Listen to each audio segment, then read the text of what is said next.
We see Airlander as the future of air travel. It's going to be cheaper, it's going to be greener, we're going to be able to go from places that you can't go to and from now. It's going to be a whole revolution in how we use air transport.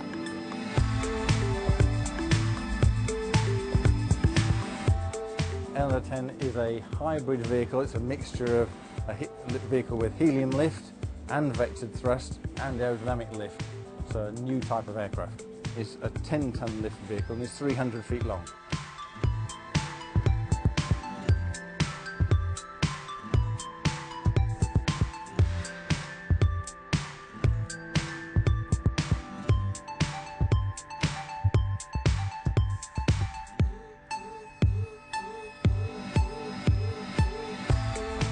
It's really quite a special machine to fly. The view, as you can see from flight deck here, is excellent because large windows.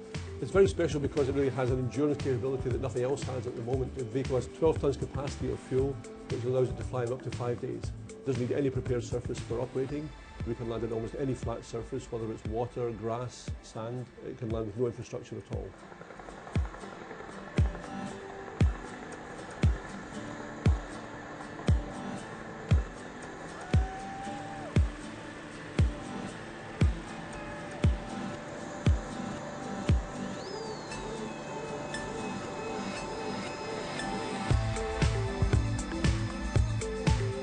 Whether it's doing a safari, whether it's, say, sightseeing in places, whether it's doing surveillance work, a whole range of uses we're going to demonstrate with this vehicle.